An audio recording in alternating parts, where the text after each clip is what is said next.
This is Mike Colleen at MikeCollin.com, MikeKekollin.com. Okay, this video is going to be about why never to argue with a narcissist. Okay, I've got my notes down here. This is going to be a super quick video, at least hopefully. Okay, this goes back to probably the original videos of this series. I started talking about walking away, which I'm going to give you a really powerful video on that. That will it'll shock you. It'll change your whole life. Okay, so that's going to come up in about 2 or 3 videos from now. So let me just stick to this video. Why not to argue with a narcissist? And this is the number one. They want you to defend yourself. Okay. So the first thing, and I'm going to make a separate video on this one subject. Okay. So I'm going to give you this right now. The first thing you have to understand is every time a narcissist argues with you, they don't care what the argument is. In fact, I noticed with my last narcissist, actually I've noticed it before, but that one was really tuned in. Let's say they totally agreed with this, right? And let's say they were hanging out with some friends or an associate or whatever, and they're like, oh yeah, and they were taking side A, right? Like, oh yeah, absolutely. Well, let's say 2 days later, 3 days later, you are taking side A too. Or somehow you saw a TV show or YouTube videos and you start talking about it, they will go to the other side and they'll start arguing with you about it. When I saw that, I was just like, I didn't say anything right. I just got really quiet. Oh, really? Oh, okay. Because I wanted them, this is something that I've learned to do, something I learned, I don't remember where I learned it from. I want to say an NLP training, but I don't think it was. I probably just heard it as advice multiple times. I learned to let people dig their ditch really deep. So on my last narcissist, I was like, oh, okay, really? Oh, well, okay. And I kept going along just to see how far they would go, because then it's black and white. You make it so crystal clear that they can't go, oh, well, you know, kind of, sort of. It's like, no, dude, like you made it real clear. But then again, 2 days ago, you were saying this, and they're like, oh, shit. Oh, okay. So here's the deal. Number one, I know you, okay, how do I say this? The argument does not matter to the narcissist at all. Whatever you argue, it doesn't matter. You could say this is a yellow cone that says awesome, which it does, by the way. But a narcissist, no, it doesn't. It's not a yellow cone. That's a freaking cup. See, if you turn it around this way, it's a cup, and it's clearly freaking green, man. They know it's yellow. They know it says awesome. That's not the point. The point is to piss you off. You get it? Even when they accuse you of stuff and say, oh, you're this bad person, they don't actually think you're a bad person. This is why arguing with a narcissist is a waste of time. They're just arguing to use that as a tool to beat you down. They don't care what is right or wrong or what the argument is about. That is not why they're doing it. Again, if you've watched any level of narcissist videos on YouTube or studied it, the whole reason they're with you is because you're a good person, and they know that. That's why they like you. They like your energy. There's some skill set. There's something about your social abilities. Usually you have great social skills. But then they'll say, oh, you know, you suck at social skills when they go through the devaluing stage, right? The whole reason they went to you is because they love your social skills. They love your energy. They love all these things about you. And they think you are a really good person, like a really, really good person. That's why they're with you. Because you are a good person. But they'll say, oh, your social skills suck. Even though you have heard hundreds of people say, man, you got amazing social skills. And clearly you have all these friends and family members and all this stuff. But a narcissist comes along and says, no, you don't. They won't say right away. The love bombing phase, they won't do it. But when they get to the devaluing stage, they'll flip ship. And you're thinking, wait a minute. For the first 2 months or 3 months, that's the one thing they said they loved about me was my energy, my social skills, my love. And then they'll say, oh, you're not a loving person. You're not. They don't actually believe that. I'm just going to spit this out because I can't figure out a good way of saying it, because I've been trying to say it. The argument, whatever it is about, let's say this is a yellow cone and they're like, no, it's not. They know it's a yellow cone. They don't care about the argument. What they do care about is whatever you say, they're going to disagree, period. And what is the purpose? The purpose is to Number one, scramble your brains, put a lot of doubt in your brains, mind control, and ultimately to get you enraged, to hurt your feelings, to make you feel bad, to piss you off, to anger you, any kind of negative emotion, because then they can suck your energy. And they get a rush off of that. They literally get a rush. I forget the name. I don't know if it's serotonin or what's the other. There's another chemical. But they get an endorphin rush, a chemical rush, and they love it. And this brings us to number two, or yeah, I'm gonna call it number two. I don't know if that was number two. So the first one is they want you to defend yourself. Number two, they enjoy it. It gives them a rush. So if you argue with a narcissist, that's their purpose. They want that rush. They like to argue. Have you ever noticed that when you walk away from the argument, you feel tired and drained and you're negative, and they're just like, life is great, you know, and you're like, what's going on? Like they got filled full of this amazing energy. That's why they argue. They like to argue. You don't. Here's my number one rule. This is a boundary. This is a rock solid, absolute boundary. I don't argue, and I won't argue. Because I know that's the number one tool for a narcissist to drain you and suck the life force out of you. And that's how they get inside your mind. That's how they start scrambling your brains. They're going to disagree with anything and everything. And that's one thing you're going to notice about a narcissist is they just start disagreeing. Oh, you shouldn't wear those shoes. Oh, you shouldn't believe that. I mean, I remember when this person said this to me, and I was like, now I'm an NLP trainer.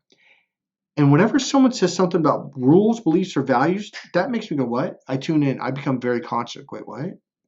Because that's a huge part of NLP is about how people have rules and conflicts or values conflicts or beliefs conflicts. And one thing we're taught in NLP is like we're all different, and that's okay. We have different values, we have different beliefs, and we have different rules for how we live our life. And that's okay. If someone's rules or values are so extreme from yours, well, then just don't hang out with them. And that's okay. I'm serious. And that's one thing they ingrained in us. Like, well, so what if someone likes vanilla ice cream and you like orange sherbet? Who cares? A narcissist cares, and they're going to beat you down to change your belief. I remember he literally said to me, you can't believe that. And I was like, and I literally go, excuse you? I can't believe that. Oh, really? Why is that? Well, you should believe this. I go, oh, should I? Oh, okay. You know, like whatever, dude. So here's the third one, and it bounces off the last video is you're dealing with a child. I'm not kidding. They have not developed social skills. They don't know how to because they've escaped from their emotional system. Your right brain is the emotional processor. It is also the relationship brain and the social skills brain. Remember, a narcissist at a very young age disconnected from their emotional processor, their feelings and their emotions because they don't want to get hurt emotionally. Well, that's how you develop your social skills. That's why most people can walk out in public and they can go to a new environment and kind of figure things out within minutes to an hour or two and go, oh, this is how you interact here. A narcissist has to read a book. They have to study. They have to analyze. They literally will take notes. They'll ask you like, well, what do we do? How do we do this? And you're like, well, what do you mean? Like just interact. That's the right brain. They've escaped from that brain. So when you escape from the right brain, you don't develop emotionally. You don't develop socially. So that's why these people are very awkward when it comes to social interactions. They're like literally like little children. What I was about to say earlier, when like the cone thing and they take the argument and they take the opposite side, then you call them, well, remember 2 days ago you were telling your best friend or so-and-so the opposite over here, and they're like, oh, shit, damn. What they'll do, if they get caught in a bullshit tactic or lie, they might try to defend it once or twice, but if you call them on it, catch them, they literally, I'm kid you not, they will exit stage left and they'll either leave the area or they'll go into another room. And then when they come back out, they'll act like it never happened, like a 5-year-old child. Does that sound familiar? Which brings up, which is what this number 3 is about. The reason why you don't argue with a narcissist is, number 3, you're literally dealing with a child. They look like an adult because they might be 30 years old or 40 or whatever, but they're not. They are kind of, I don't want to use it. They're emotionally deficient. That's the best way I'm going to say it right there. You're dealing with a child. Why would you argue with a little child? You wouldn't. Number 4, which I already said, is they drain you. It drains the life out of you. and it energizes them. Number 5, which I already said, is mind control. This is how they get in your mind, by making you emotional, by pissing you off, by getting you up here, because that disconnects you from your 5 senses, and now you're not intuitive. And that's one thing they're trying to do, is they're trying to disconnect you from your intuition so you can't see the bigger picture, so you can't see what they're doing to you, okay? I'm going to add this in here. I might make a separate video of this, because it applies to everything. It applies exactly. Stop telling people that you're a good person. Stop trying to convince people that you're a good person. All right? I am going to make a separate video. As I said in a video, about 2 or 3 videos, the long one, about 23-minute video before this, I think it was how to end a narcissist argument. No, that's not what it was. I'll pull it up later. So the number one thing a narcissist is trying to do, the narcissist and their flying monkeys, they're going to start cutting you down. They're going to start belittling you. They're going to start telling you you're not a good person. And they're going to poke anything and everything to hurt you. Even if you did something real positive, they're going to twist it and just like that's not yellow, that's green. That's not a cone, that's a cup, right? They're going to twist things around. And they're going to make you feel bad regardless of whether you did something good or bad. So here's your answer to it. And again, I'm going to make another separate video of this. They're trying to get you to say, no, I am a good person. I really am. That's what they want. If they're going to say, oh, you're too sensitive. And then you go, no, I'm not. Don't do that. They actually don't think you're too sensitive. That's not what it's about. It's not about the subject. That's the best way I can explain it. They're going to say you're mean. They're going to say, well, you hurt so-and-so. And you're like, wait, what are you talking about? Why? What happened? And they'll make when you did that, well, they took it this way, therefore it's your fault. What they just said, they don't care. They're just trying to get you to defend yourself. The minute you say, no, I didn't mean it that way, they got you. Because now, whatever side, see, all they're trying to do is this. They're trying to get you to take a side. They don't care what side you take. Whatever side you take, they're going to jump to the opposite. And that's how they get you. So here's my quick answer for that. If you're dealing with someone who does this game with you and tries to get you to defend yourself, number 1, don't do it. Just don't do it. Just say, oh, really? Oh, okay. And I'm going to come back and I'm going to use this book and I'm going to explain my secret magic power on how to smash them verbally. It's this book and something I learned in a Tony Robbins seminar and something I learned in from negotiation in college. It's going to be a really cool story. You're going to like that video. So what you do is you literally agree with them. You do the agreement frame. Say, oh, really? I'm hurting your feelings? Oh, okay. Well, I tell you what, then I guess I'm out of here because I don't want to hurt your feelings. I'm doing you a favor. And instead of disagreeing or saying, no, I'm not, I didn't mean to hurt your feelings, say, oh, really? If someone, let me put it this way. If someone says over and over, you're bad, you hurt me, you did this, you're too sensitive, if they keep poking at you, just say, you know what? I really understand that you don't like me as a person. Because all you do is pick me apart and you don't like this about me, you don't like that. This goes back to the thing I learned in NLP that I said a few minutes ago. In NLP, one thing we learn is what are values? Because most people are like, oh, you got to have good values. You got to have quality values. You got to have American values or whatever. And you're like, as a kid, you're like, oh, that sounds good. What the fuck does that mean? In NLP, they break it down on such a level. And it really comes down to this. We all have different values. We all have different beliefs and layers of beliefs. We all have different rules that we live by. That doesn't mean someone's wrong because they have different rules, beliefs, or values than you. It just means you guys don't get along. Now, here's the thing, though. I really sincerely mean this. If someone doesn't like who I am as a person, my rules, my beliefs, my values, those things, I'm like, hey, I'm going to do you a favor, seriously. And I'm just going to walk out of your life because clearly you don't like who I am as a person.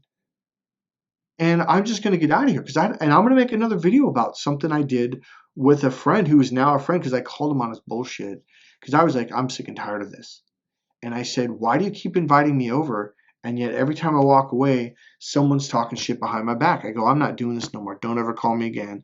I go, if every time I come over, I'm going to make a separate video of that. I want to wrap this video up with this.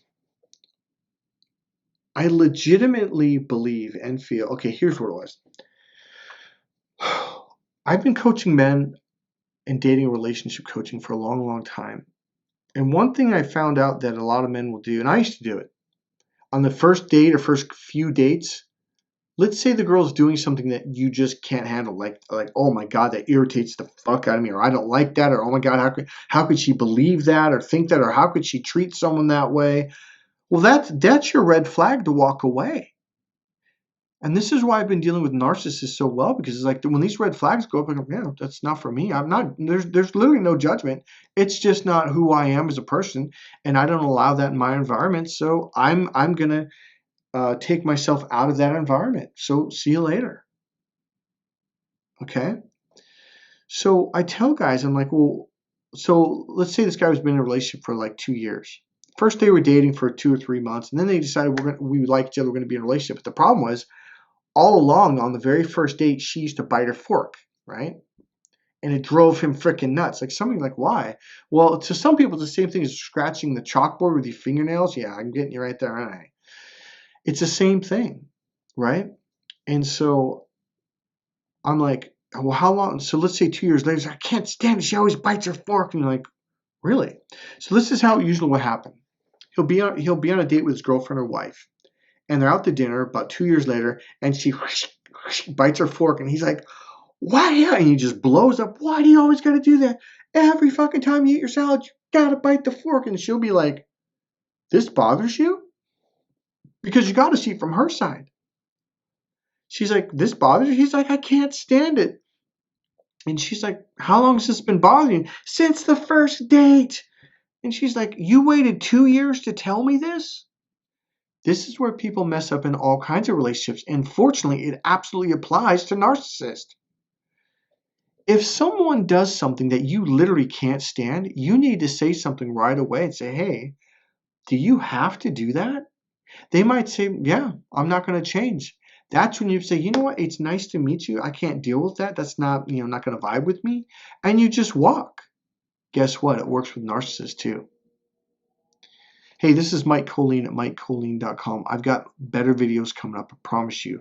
I'm going to give you more tools on how to actually deal with narcissists. The main tool right now, if you feel bad around someone, even if you don't know why, if they do something that hurts your feelings or something that you don't like, especially early on, I would say bring it up right away and say, hey, that really hurt my feelings, or I don't like it when you do that, or you treated that hostess really horribly. Why, like, is that who you are as a person? Because if it is, this is the problem with most empaths is, well, I don't want to hurt their feelings. You know what? You're not hurting someone's feelings if you're calling them on something, saying this isn't going to work for me. Or if you don't want to do that, then you just leave. Because here's the deal. They might say, oh, you don't like it when I bite my fork like that? And you'll say no. Say, okay, I won't do it again. But if they do it again the next time and the next time and the next time, that's when you have to make the decision, I'm leaving and I'm out of here. If they treat the waitresses and the hostesses and the waiters like crap, and that doesn't vibe with you, you got to call them on it and say, hey, what are you doing? Why would you do that? If you don't like this restaurant, let's go to another one, right? Or whatever. And like, yeah, you know what? I had pressure at work or something. Still, that's wrong. They shouldn't do that, especially if it wasn't called for. If they do legitimately stop doing that behavior, like legitimately, then it's okay. I'm not saying if someone does one thing one time, but if it's a pattern, I wouldn't wait till more than the second time or third time. Be like, yeah, this isn't me. And here's why. I've been working in the therapeutic field for over a quarter century. One thing I learned is it's hard for people to change. Now, I'm an NLP trainer, master hypnotherapist, and I do timeline therapy and all this change work, and I teach communication skills, okay?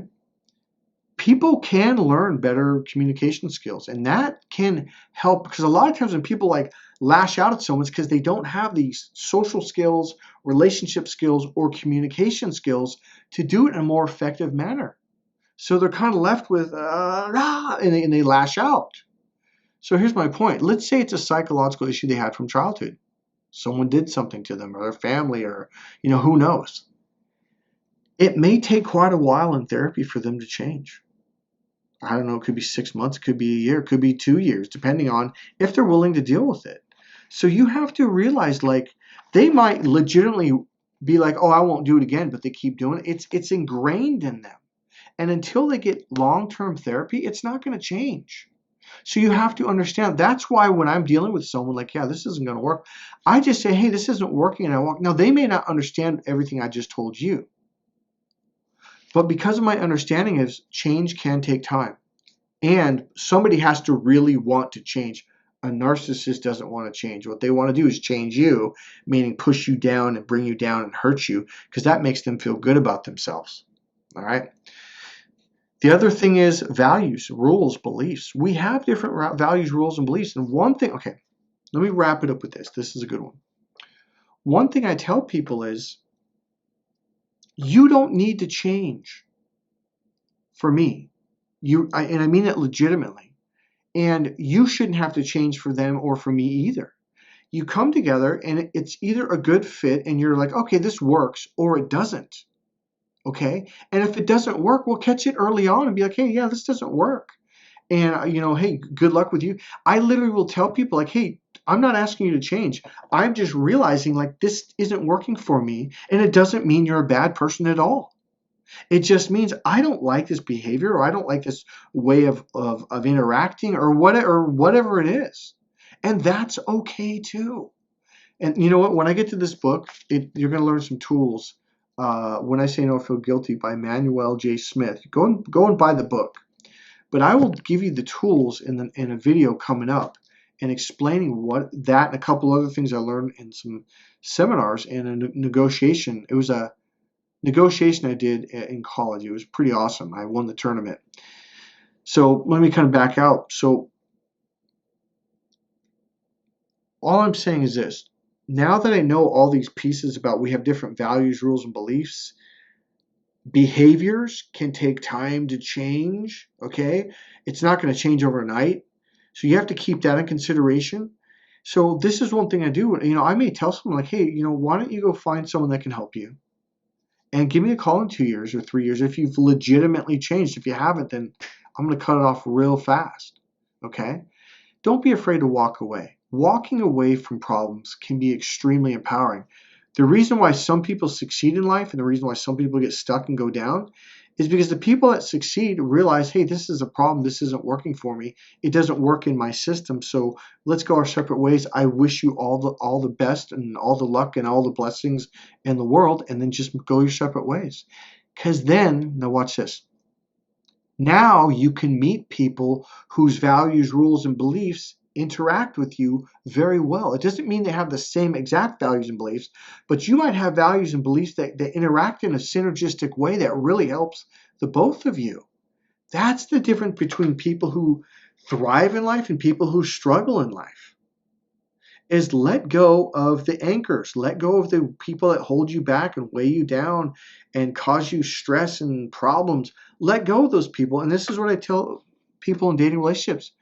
You're with someone that you don't like, that you don't interact well. You might love them, you might care about them, but the real question is, do you like them as a person?